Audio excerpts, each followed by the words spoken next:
Olá, sejam bem-vindos ao meu canal. O Egito aparece desde Gênesis até o Apocalipse na Bíblia. E você sabia que Deus tem uma bênção especial para o Egito, para a Síria e também para Israel? E você sabia que os judeus construíram um outro templo ao Senhor lá no Egito? Não sabia? Então assista esse vídeo até o fim e confira todas essas informações bem de pertinho.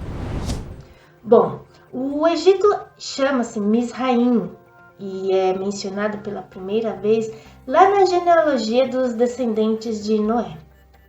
E os filhos de Cã são Cuxi, Misraim e Puti e Canaã. Vamos ver agora um resumão da história dos patriarcas, mas sem entrar nos detalhes. Durante o período de fome, o Egito sempre foi um lugar de refúgio, né? E ele foi um lugar de refúgio para o patriarca Abraão. E isso porque devido às águas do rio Nilo. Então, o Egito não dependia das chuvas mediterrâneas para regar as suas plantações. Depois, a Bíblia conta a história de José, que foi vendido pelos seus irmãos e que se tornou o governador do Egito. Depois, Jacó e sua família, num total de 70 pessoas, foram ao Egito a convite de seu filho e governador José, e ali se multiplicaram muito. Então, lá no Egito nasce o povo de Israel, mas eles acabaram sendo escravizados. 400 anos depois, Deus levantou quem? Deus levanta Moisés para libertar o seu povo da escravidão. Porém, o Egito é mencionado em outros períodos também. Vamos ver. É bom lembrar que a Bíblia relata muito mais histórias envolvendo os reis de Israel e de Judá também, com vários outros faraós do Egito, ora como apoio político, ora como rivais. Então, o Egito ele reaparece na Bíblia lá no tempo do rei Salomão, numa história um pouco estranha. Deus havia mandado os israelitas exterminarem todos os cananeus, mas nessa história aqui, é um faraó que faz isso. Ele conquista a cidade de Gézer, mata seus moradores e põe fogo na cidade. Depois, deu essa cidade como presente de casamento à sua filha, quando ela se casou com quem? Quando a sua filha se casa com Salomão. E Salomão faz o quê? Ele reconstrói essa cidade. Vamos ver na Bíblia como é que conta. Porque Faraó, rei do Egito, subiu e tomou a Gézer e a queimou e matou os cananeus que moravam na cidade e a deu em dote à sua filha, mulher de Salomão. Assim edificou Salomão a Gézer. A Bíblia nos mostra que o rei Salomão estabeleceu um grande comércio com o Egito. E os cavalos que tinha Salomão se traziam do Egito. Um tempo depois, bem depois, Sisaque, um outro faraó do Egito, considerou Israel um rival na política e também no comércio. Então, com a divisão do reino, a Palestina ficou logo sujeita à invasão dos egípcios. Sisaque, então, saqueou os tesouros do templo. Sucedeu, pois, que no 5º ano do rei Roboão, Sisaque, rei do Egito, subiu contra Jerusalém e tomou os tesouros da casa do Senhor e os tesouros da casa do rei, e ainda tomou tudo, e também tomou os escudos de ouro que Salomão tinha feito. E ao invés do Egito ser considerado um rival cruel para os judeus, aconteceu totalmente o contrário. O Egito se tornou um possível aliado contra o poder da Assíria e depois, mais tarde, um possível aliado contra a Babilônia. Então, vamos ver como foi isso. O rei Oséias, o último rei de Israel, do Reino do Norte, tentou em vão pedir ajuda de So. So era o rei do Egito. A ideia do Oséias era que o faraó o ajudasse contra a Assíria,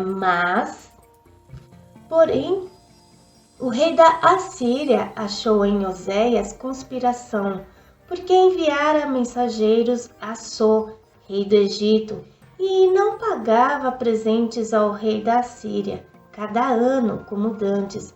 Então, o rei da Assíria o encerrou e aprisionou na casa do cárcere. O rei Ezequias, rei do sul, Judá, também apelou para o Egito para o ajudarem contra a Assíria, contra Senaqueribe. Mas a Bíblia relata que o Egito era apenas uma vara de cana quebrada, ou seja, ninguém podia depender do Egito para conseguir apoio nenhum. Eis que confias naquele bordão de cana quebrada, a saber, no Egito, que se alguém se apoiar nele, lhe entrará pela mão e lhe furará. Assim é Faraó, rei do Egito, para com todos os que nele confiam. Josias, um outro rei de Judá, morreu inesperadamente num conflito fútil com o faraó do Egito chamado Neco. Esse faraó estava ajudando a Síria contra a Babilônia, depois que Nínive, a capital da Assíria, havia sido tomada pelos babilônios. Subiu o faraó Neco, rei do Egito, contra o rei da Assíria, ao rio Eufrates, e o rei Josias lhe foi ao encontro, e vendo-o ele, o matou em Megido. Então a morte do rei Josias foi a decadência final para o reino de Judá. Judá agora passa a pagar tributos para o Egito. Mas, ironicamente, 3 anos depois disso, a Babilônia derrotou o Egito e a seguir invadiu Judá. Muitos judeus foram levados cativos para a Babilônia. Temos vídeo aqui no canal falando detalhadamente como que ocorreu um cativeiro babilônico. Vale a pena você conferir depois, ok? Então, depois da destruição de Jerusalém e também da destruição do templo por Nabucodonosor, os judeus remanescentes fugiram para onde? Para o Egito. E entraram na terra do Egito porque não obedeceram à voz do Senhor e vieram até Táfnis. Nessa época, fora os cativos que já estavam lá na Babilônia, a maior concentração de judeus se encontrava lá no Egito. E atenção, isso é muito interessante, anota aí.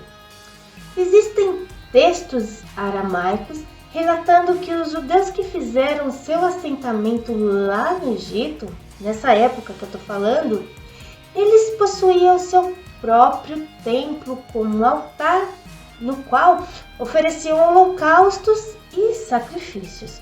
No entanto, outras divindades além do Senhor Deus também eram adoradas neste local.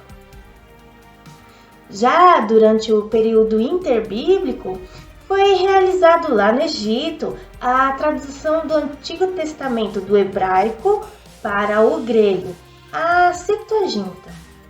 Temos vídeo aqui no canal explicando detalhadamente como foi feita essa tradução. Vale a pena você conferir.